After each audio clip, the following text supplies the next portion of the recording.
Oh my god, he has a gun. You know, I might be able to help you. The Zodiac alphabet. My baby! Well, she said she'd call when... Always arrives with it. Are you sure there's nobody else in the house? Welcome back, Warner fam. Today, we're diving into a 2007 thriller crime film, Zodiac. Buckle up because this one's a wild ride. Keep your eyes peeled and stay safe out there. The movie kicks off on July 4th, 1969, with a chilling scene. The Zodiac Killer strikes again at a lover's lane in Vallejo, California. A couple, Darlene Ferrin and Mike Mageau, are minding their business, probably thinking about fireworks and bad summer romances. But instead, they get terrorized by a madman with a gun. He shoots them both, leaving Ferrin dead and Mageau, the lucky one, barely clinging to life. That's how this nightmare begins. One terrifying moment that leaves the town, and eventually the whole country on edge.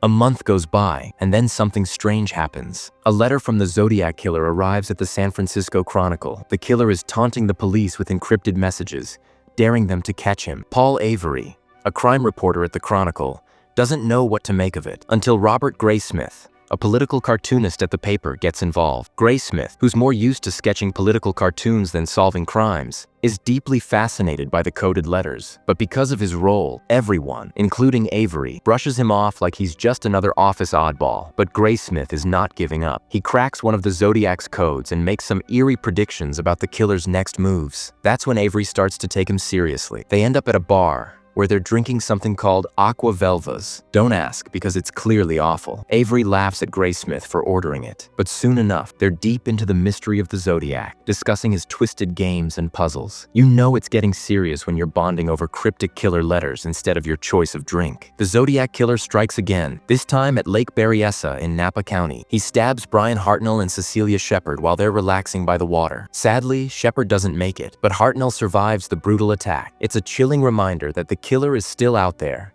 and he's not done yet. Then, just days later, things get even worse. Paul Stein, a San Francisco taxicab driver, is shot and killed in the quiet Presidio Heights district. Now, the Zodiac's rampage has reached a whole new level. The San Francisco police spring into action. Detectives Dave Toschi and Bill Armstrong are assigned to the case, teaming up with other detectives in Vallejo and Napa. But instead of making progress, it's like the killer's playing a twisted game of cat and mouse. He even shows up on TV, mocking the police like he's some kind of star. In the middle of all this chaos, Avery and Graysmith team up. What started as a simple curiosity for Graysmith has turned into an obsession, and now they're both in too deep, chasing a killer who's always 2 steps ahead. The case is getting messier by the day, but for these two, there's no turning back. Paul Avery and Robert Graysmith continue their deep dive into the case, uncovering more disturbing evidence, including details of the Zodiac's very first murder back in 1966. But as they dig deeper, they start to develop a love-hate relationship with the police. It's like they can't decide if they want to work together or throw punches. In 1971, detectives Toschi, Armstrong, and Mulinax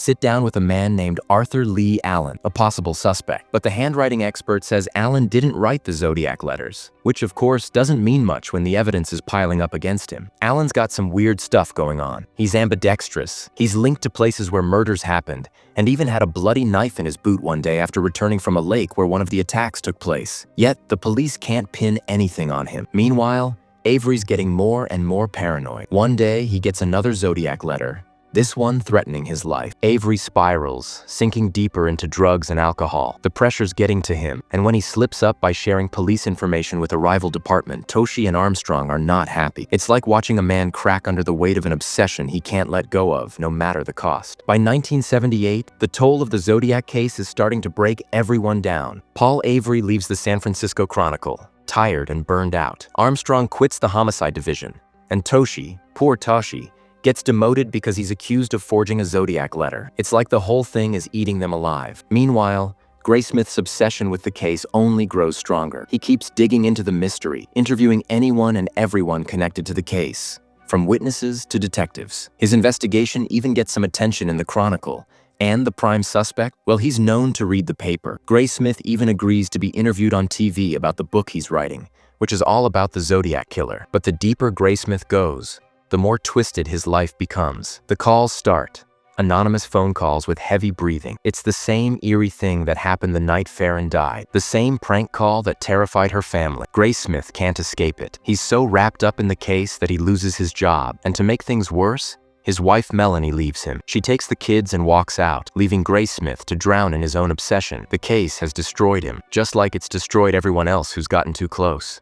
Graysmith doesn't give up. He keeps bugging Detective Tashi about the Zodiac murders, asking question after question until finally he starts to impress the veteran detective with his deep knowledge of the case. Toshi, even though he can't give Graysmith direct access to his files, does one better. He points Graysmith to contacts in other counties where the Zodiac's other murders took place. With those leads, Graysmith digs even deeper, gathering more and more information that seems to connect Arthur Lee Allen to the Zodiac killings. The circumstantial evidence is overwhelming. Allen's behavior, his connections to the victims, it all starts to paint a picture. But here's the kicker: the hard evidence. Things like fingerprints and handwriting samples completely clear Allen's name. It's like every time they think they've got him, the case slips right through their fingers. But then, a breakthrough. One of Graysmith's sources drops a chilling detail. One of the Zodiac's victims was actually stalked before her death. This weird guy had shown up at her party 2 weeks before she was killed. His nickname? Lee. And just like that,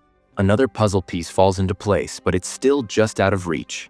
In December 1983, 14 long years after the Zodiac's first murders, Graysmith finally tracks down Arthur Lee Allen to a small hardware store in Vallejo, where Allen's working as a sales clerk. Graysmith walks in, determined to get some answers, but instead, he and Allen just stare at each other for a moment. No words, just a cold silence. Then, Allen asks if Graysmith needs help with anything, but the tension is thick, and Graysmith doesn't say much. In that moment, Graysmith notices something strange. Allen's name tag. It reads, Lee. Graysmith stands there, frozen for a second. The connection hits him hard, but all he says is a simple, cold, no. And with that, he turns and walks out of the store, leaving behind the strange man who may or may not be the killer. It's like a silent goodbye to a case that will haunt him forever. 8 years later, in 1991, Brian Majot finally sits down with the police again, and after looking at a police mugshot, points out Arthur Lee Allen as the man who attacked him and killed his friend. It's a huge moment, but it's also too late. Just as they walk by a bookshelf, Graysmith's book Zodiac can be seen sitting there among the bestsellers, a reminder of how the case has stuck with everyone, including the people still trying to solve it. But as the final title cards roll, we learn the chilling truth. Allen died in 1992, never having been fully questioned by police. Even worse, DNA tests done in 2002 didn't match any of the samples collected from the Zodiac letters. The mystery remains unsolved, and with that,